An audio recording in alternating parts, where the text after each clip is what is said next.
जय भोलेनाथ। प्यारे भक्तों, आज आप श्रवण करें श्रावण मास महात्म्य कथा अध्याय 16 और इसके साथ ही श्रवण करेंगे गंगा माता की पावन कथा। भगवान श्री सदाशिव ने कहा, हे सनत कुमार, अब मैं शीतला सप्तमी व्रत की कथा सुनाऊंगा। मनुष्य को चाहिए कि श्रावण मास के शुक्ला पक्ष की सप्तमी के दिन व्रत करे। पहले दीवार पर बावली अंकित करके बाद में उसमें अशरीरी संज्ञक दिव्य स्वरूपधारी 7 जल देवता अंकित करे। 2 लड़कों के साथ पुरुष त्रय संगीत नारी, 1 घोड़ा बैल नर वाहन सहित पालकी अंकित करे। 16 उपचार द्वारा जल देवी की अर्चना कर ककरी, दही और भात नैवेद्य समर्पित करे। नैवेद्य पदार्थों को बामन ब्राह्मणों को देना चाहिए। इस प्रकार 7 वर्ष तक व्रत करके प्रति वर्ष 7 सौभाग्यवतियों को भोजन करवाकर उद्यापन करवाना चाहिए। एक सोने के पात्र में 7 जल देवों की प्रतिमाएं रखकर पहले दिन अपने लड़के के साथ उन प्रतिमाओं का भक्ति पूर्वक अर्चन करना चाहिए। दूसरे दिन प्रातःकाल ग्रह होम सहित चारु होम करना चाहिए। जिन लोगों ने पहले इनको किया था और उन लोगों को जो फल मिला था, अब मैं उसके संबंध में तुम्हें बताऊंगा। ध्यान पूर्वक सुनो। सौराष्ट्र देश में शोभन नाम का एक नगर था। उसमें एक धार्मिक विचारों वाला धनी रहता था। उसने निर्जन तथा बीजन वन में एक बावली खुदवाई। उसमें जाने के लिए बहुत सा धन व्यय करके पशुओं के उतरने के लिए तथा प्यासे यात्रियों के जलपानार्थ कीमती पत्थरों की सीढ़ियां बनवाई, जो कि टिकाऊ भी थी और मजबूत भी थी। थके मांदे पाठकों के लिए उसने बावली के साथ एक बहुत बड़ा बगीचा भी बनवाया। मगर हुआ यह कि उस बावली में एक बूंद भी पानी ना मिला। धनी ने दुखी होकर कहा, मेरा धन भी व्यर्थ गया और परिश्रम भी निष्फल गया।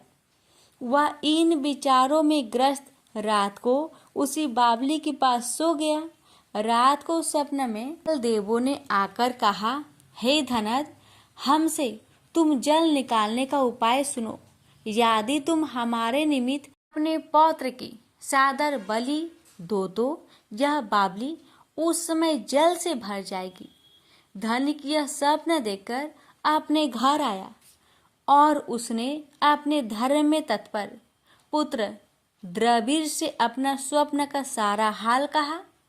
उसके पुत्र ने स्वप्न की सारी बात सुनकर धनद से कहा, पिताजी, मेरी तथा मेरे पुत्र के भी आप जन्मदाता हैं। इसके अलावा यह धर्म काम है, इसमें भला सोचने की क्या बात है। वास्तव में धर्म तो अस्थायी है और पुत्र आदि सब नाशवान हैं। अल्प मूल्य से किसी बड़ी वस्तु की प्राप्ति एक कठिन कार्य है। मेरी सिंतांशु तथा चंडांशु 2 लड़के हैं। आप बिना किसी सोच विचार के मेरे बड़े लड़के सीतांशु की बलि दे दीजिए। लेकिन पिताजी, यह मामला आप स्त्रियों से गुप्त रखिएगा। गुप्त इसलिए कि मेरी पत्नी इस समय गर्भवती है और प्रसव का समय निकट है। वह अपने मायके जाने वाली है। उसके साथ मेरा छोटा लड़का भी जाएगा और उसके जाने के बाद यह काम निर्विघ्न संपन्न हो जाएगा। धनद ने पुत्र की बात सुनकर कहा, हे पुत्र, तुम धन्य हो और चूंकि तुम मेरे लड़के हो इसलिए मैं भी धन्य हूँ। मैं अपने को पुत्र वाला मानता हूँ। इसी बीच उसकी पत्नी सुशीला को उसके मायके से बुलावा आ गया और वह अपने मायके को जाने के लिए तैयारियां करने लगी।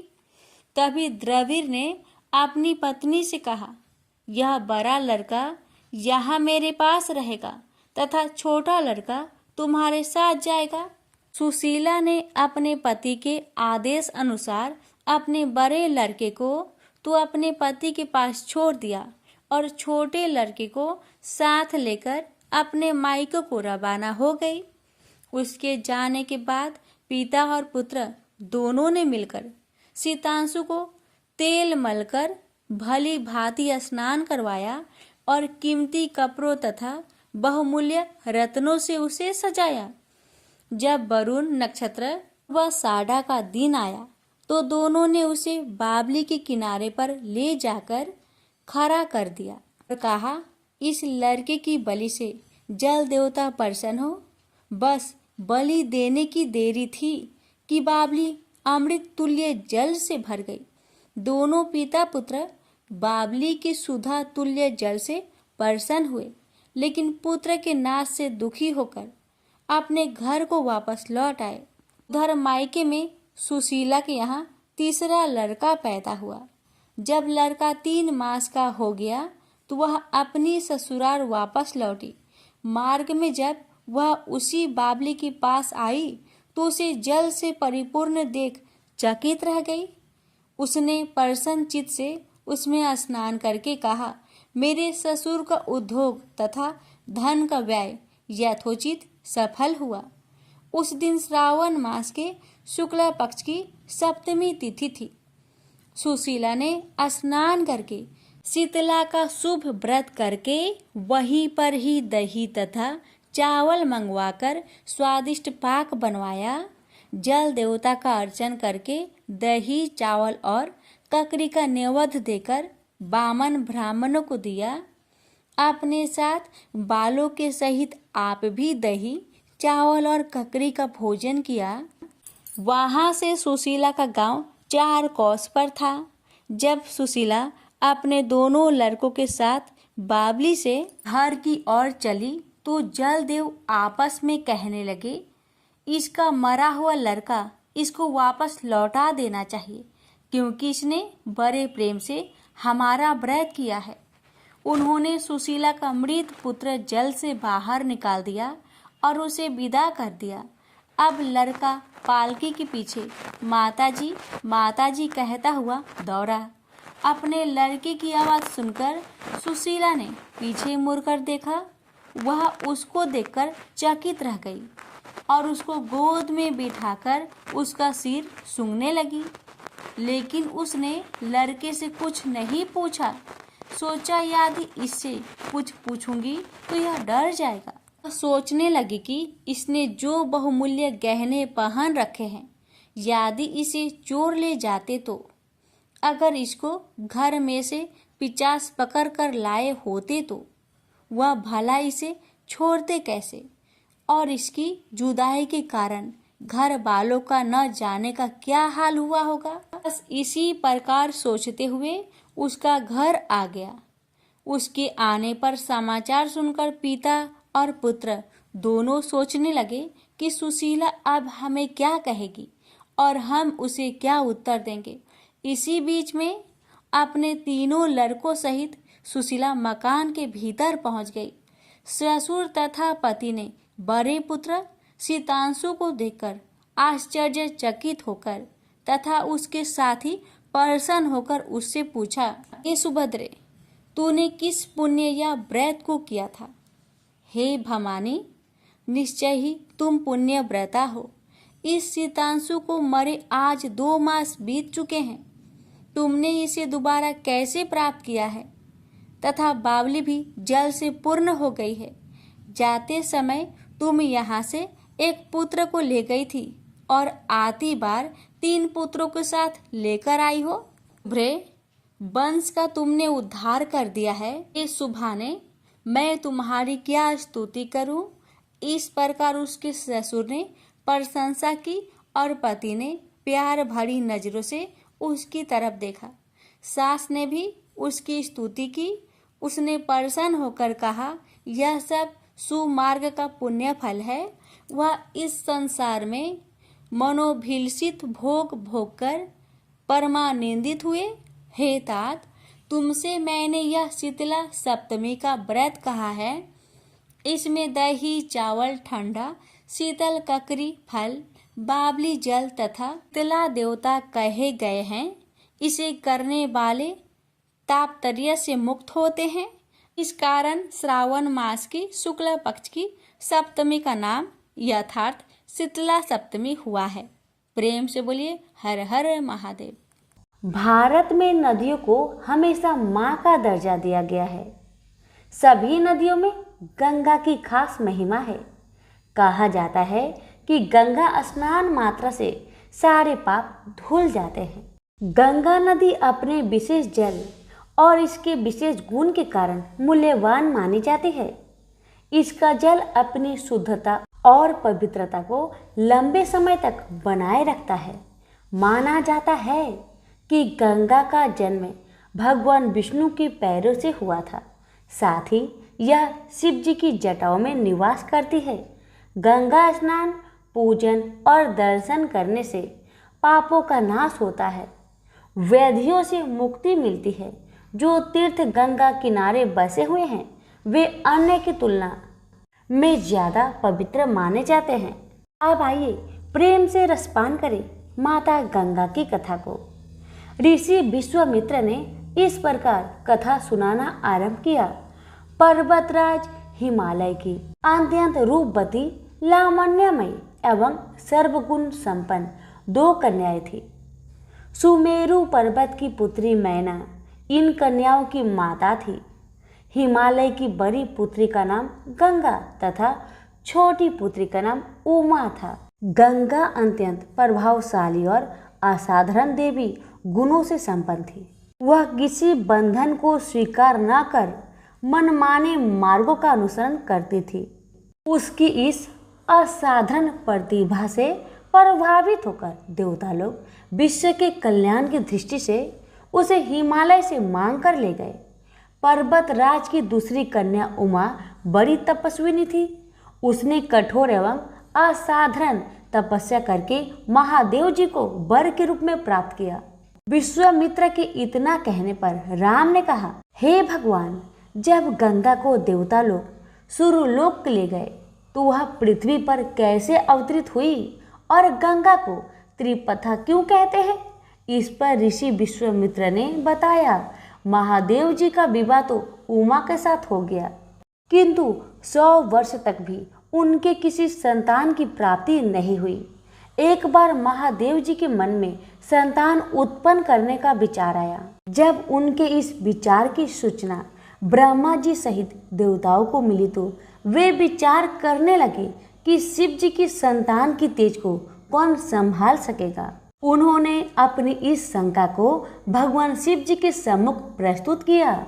उनके कहने पर अग्नि ने यह भार ग्रहण किया और परिमाण स्वरूप अग्नि के समान महान तेजस्वी स्वामी कार्तिकेय का जन्म हुआ। देवताओं के इस षड्यंत्र से उमा के संतान होने में बाधा पड़ी तो उन्होंने क्रोध होकर देवताओं को श्राप दे दिया कि भविष्य में वे कभी पिता नहीं बन सकेंगे। इस बीच सूर्यलोक में विचरण करती हुई गंगा से उमा की भेंट हुई। गंगा ने उमा से कहा कि मुझे सूर्यलोक में विचरण करते हुए बहुत दिन हो गए हैं। मेरी इच्छा है कि मैं अपनी मातृभूमि पृथ्वी पर विचरण करूं। उमा ने गंगा आश्वासन दिया कि वो इसके लिए कोई प्रबंध करने का प्रयत्न करेगी। वत्सराम, तुम्हारी ही अयोध्यापुरी में सागर नाम के एक राजा थे। उनके कोई पुत्र नहीं था। सागर की पटरानी कौसनी विदर्भ प्रांत के राजा की पुत्री थी। कौसनी सुंदर, धर्मात्मा और सत्यपरायण थी। सागर की दूसरी रानी का नाम सुमति थी, जो राजा अरिष्टनेमि की कन्या थी। दोनों रानियों को लेकर महाराज सागर हिमालय के भृगु प्रस्वन नामक प्रांत में जाकर पुत्र प्राप्ति के लिए तपस्या करने लगे। उनकी तपस्या से प्रसन्न होकर महर्षि भृगु ने उन्हें वर दिया कि तुम्हें बहुत से पुत्रों की प्राप्ति होगी। दोनों रानियों में से एक का केवल एक ही पुत्र होगा, जो कि वंश को आगे बढ़ाएगा। दूसरी के 60,000 पुत्र होंगे। कौन सी रानी कितने पुत्र चाहती है, इसका निर्णय वे स्वयं आपस में मिलकर कर ले। केसनी ने वंश को बढ़ाने वाले एक पुत्र की कामना की और गरुड़ की बहन सुमति ने 60,000 बलवान पुत्रों की।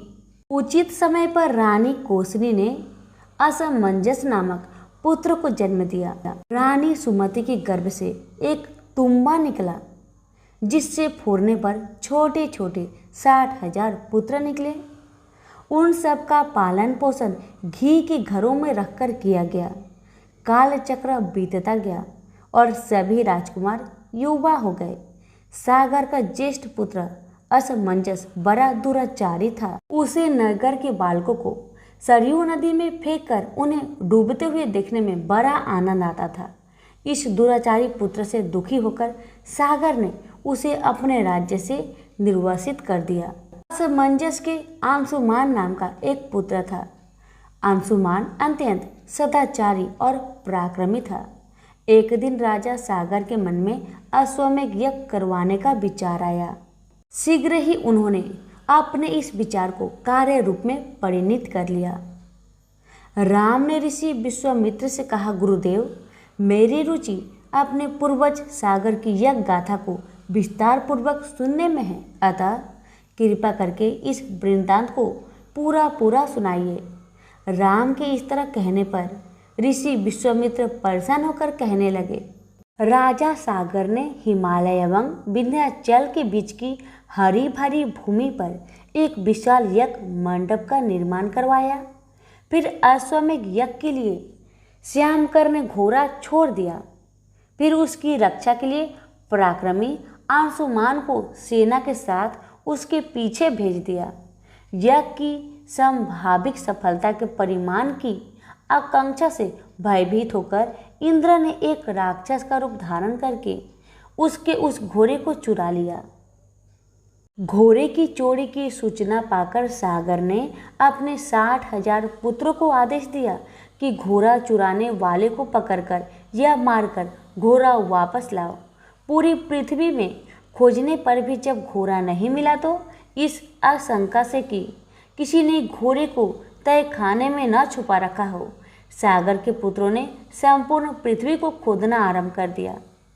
उनके इस कार्य से असंख्य भूमितल निवासी प्राणी मारे गए। खोदते खोदते वे पाताल तक जा पहुँचे।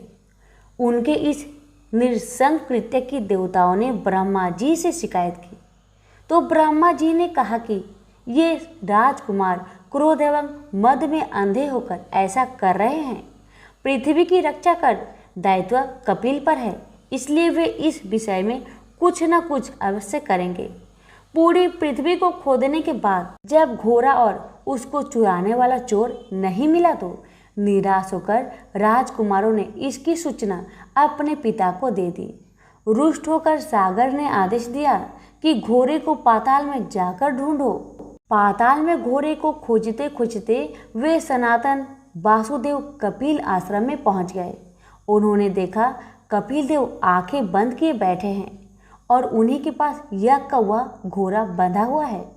उन्होंने कपिल मुनि को घोड़े का जोर समझकर उनके लिए अनेक दुर्वचन कहे और उन्हें मारने के लिए दौड़े। सागर के इन कुकृत्यों से कपिल मुनि की समाधि भंग हो गई। उन्होंने क्रोध होकर सागर के उन सब पुत्रों को भस्म कर दिया। जब महाराज सागर को बहुत दिनों तक अपने पुत्र की सूचना नहीं मिली तो उन्होंने अपने तेजस्वी पौत्र अंशुमान को अपने पुत्रों के साथ घोड़े का पता लगाने के लिए आदेश दिया। वीर अंशुमान शस्त्र शास्त्रों से सुसज्जित होकर उसी मार्ग से पाताल की ओर चल पड़ा जिसे उसके चाचाओं ने बनाया था। मार्ग में जो भी पूजनीय ऋषि मुनि मिले उनका यथोचित सम्मान करके अपने लक्ष्य के विषय में पूछता हुआ उस स्थान तक पहुंच गया जहां पर उसके चाचाओं के भस्मीभूत शरीर की राख पड़ी थी और पास ही यज्ञ का घोड़ा चर रहा था। अपने चाचाओं के भस्मीभूत शरीर को देखकर उसे बहुत दुख हुआ। उसने उनका तर्पण करने के लिए जलाशय की खोज की, किंतु उसे कहीं जलाशय नहीं दिखाई पड़ा। तभी उनकी दृष्टि अपने चाचाओं के मामा गरुड़ पर पड़ी। उन्हें सादर प्रणाम करके अंशुमान ने पूछा कि बाबा जी, मैं इनका तर्पण करना चाहता हूँ। पास में यदि कोई सरोवर हो तो कृपा करके उसका पता बताइए। यदि आप इनकी मृत्यु के विषय में कुछ जानते हैं तो वह भी मुझे बतलाने की कृपा करें। गरुड़ जी ने बताया कि किस प्रकार उसके चाचाओं ने कपिल मुनि के साथ उद्दंड व्यवहार किया था, जिसके कारण कपिल मुनि ने उन सबको भस्म कर दिया। इसके पश्चात गरुड़ जी ने अंशुमान से कहा कि ये सब अलौकिक शक्ति वाले दिव्य पुरुष के द्वारा भस्म किए गए हैं, अतः लौकिक जल से तर्पण करने से इनका उद्धार नहीं होगा। केवल हिमालय की ज्येष्ठ पुत्री गंगा के जल से ही तर्पण करने पर इनका उद्धार संभव है। अब तुम घोड़े को लेकर वापस चले जाओ, जिससे कि तुम्हारे पितामह का यज्ञ पूर्ण हो सके। गरुड़ जी की आज्ञा अनुसार अंशुमान वापस अयोध्या पहुंच गए और अपने पितामह को सारा वृत्तांत सुनाया। महाराज सागर ने दुखी मन से यज्ञ पूरा किया। वे अपने पुत्रों के उद्धार करने के लिए गंगा को पृथ्वी पर लाना चाहते थे, पर ऐसा करने के लिए उन्हें कोई युक्ति नहीं सूझी। थोड़ा रुककर ऋषि विश्वामित्र ने कहा, महाराज सागर के देहांत के पश्चात अंशुमान बड़ी न्यायप्रियता के साथ शासन करने लगे। अंशुमान के परम प्रतापी पुत्र दिलीप हुए। दिलीप के वयस्क हो जाने पर अंशुमान दिलीप को राज्य का भार सौंपकर हिमालय की कंदराओं में जाकर गंगा को प्रसन्न करने के लिए तपस्या करने लगे, किंतु उन्हें सफलता प्राप्त नहीं हो पाई और उनका स्वर्गवास हो गया।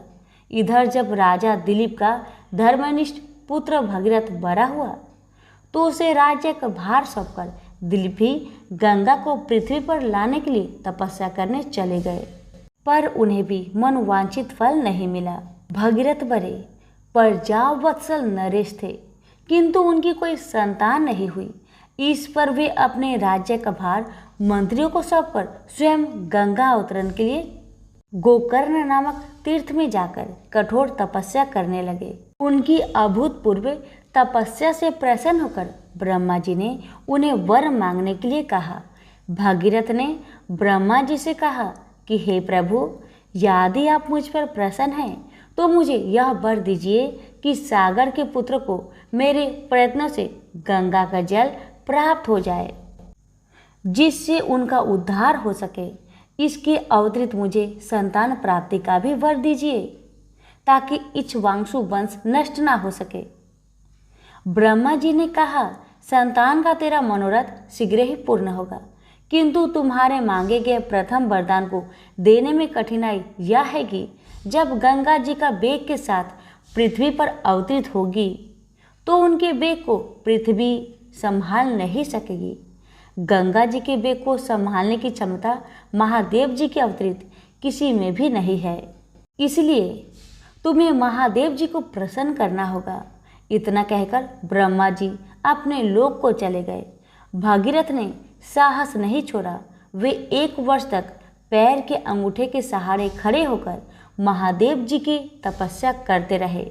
केवल वायु के अतिरिक्त उन्होंने किसी अन्य वस्तु का भक्षण नहीं किया। अंत में इस महान भक्ति से प्रसन्न होकर महादेव जी ने भगीरथ को दर्शन देकर कहा कि हे भक्त, तेरी मनोकामना पूरी करने के लिए गंगा जी को अपने मस्तक पर धारण करेंगे। इसकी सूचना पाकर विवश होकर गंगा जी को सूर्यलोक का परित्याग करना पड़ा। उस समय वे सूर्यलोक से कहीं जाना नहीं चाहती थी, इसलिए वे यह विचार करके कि मैं अपने प्रचंड वेग से शिव जी को बहाकर पाताल लोक ले जाऊंगी। वे भयानक वेग से शिव जी के सिर पर अवतरित हुई। गंगा के इस वेगपूर्ण अवतरण से उनका अहंकार शिव जी से छुपा ना रहा। महादेव जी ने गंगा की वेगवती धाराओं को अपने जटाजूट में उलझा लिया। गंगा जी ने अपने समस्त प्रयत्नों के बाद भी महादेव जी की जटाओं से बाहर न निकल सके। गंगा जी को इस प्रकार शिव जी की जटाओं में विलीन होते देख भगीरथ ने फिर शंकर जी की तपस्या की भगीरथ के इस तपस्या से प्रसन्न होकर भगवान शंकर ने गंगा जी को हिमालय पर्वत पर स्थित बिंदुसर में छोड़ा। छूटते ही गंगा जी 7 धाराओं में बट गई। गंगा जी की 3 धाराएं हैद्रिनी, पावनी और नलिनी पूर्व की ओर प्रवाहित हुई। सुचक्षु, सीता और सिंधु नाम की 3 धाराएं पश्चिम की ओर बही और 7वीं धारा महाराज भगीरथ के पीछे पीछे चली। जिधर जिधर भगीरथ जाते थे उधर उधर ही गंगा जी जाती थी। स्थान स्थान पर देव, यक्ष, किन्नर, ऋषि मुनि आदि उनके स्वागत के लिए एकत्रित हो रहे थे। जो भी उस जल का स्पर्श करता था भव बाधाओं से मुक्त हो जाता था। चलते चलते गंगा जी उस स्थान पर पहुंची जहां ऋषि जहनु यज्ञ कर रहे थे। गंगा जी ने अपने बेग से उनकी यज्ञशाला को संपूर्ण सामग्री के साथ बहाकर ले जाने लगी। इससे ऋषि को बहुत क्रोध आया और उन्होंने क्रोध होकर गंगा का सारा जल पी लिया। यह देखकर समस्त ऋषि मुनियों को बड़ा विस्मय हुआ और वे गंगा जी को मुक्त करने के लिए उनकी स्तुति करने लगे। उनकी स्तुति से प्रसन्न होकर जहन्नु ऋषि ने गंगा जी को अपने कानों से निकाल दिया और उन्हें अपनी पुत्री के रूप में स्वीकार कर लिया। तब से गंगा जाह्नवी कहलाने लगी। इसके पश्चात वे भगीरथ के पीछे पीछे चलते समुद्र तक पहुंच गई और वहां से सागर के पुत्रों का उद्धार करने के लिए रसातल में चली गई। उनके जल के स्पर्श से भस्मीभूत हुए सागर के पुत्र निष्पाप होकर स्वर्ग को चले गए। उस दिन से गंगा के 3 नाम हुए, त्रिपथ गंगा, जाह्नवी और भागीरथी। तो प्रेम से बोलिए गंगा मैया की जय।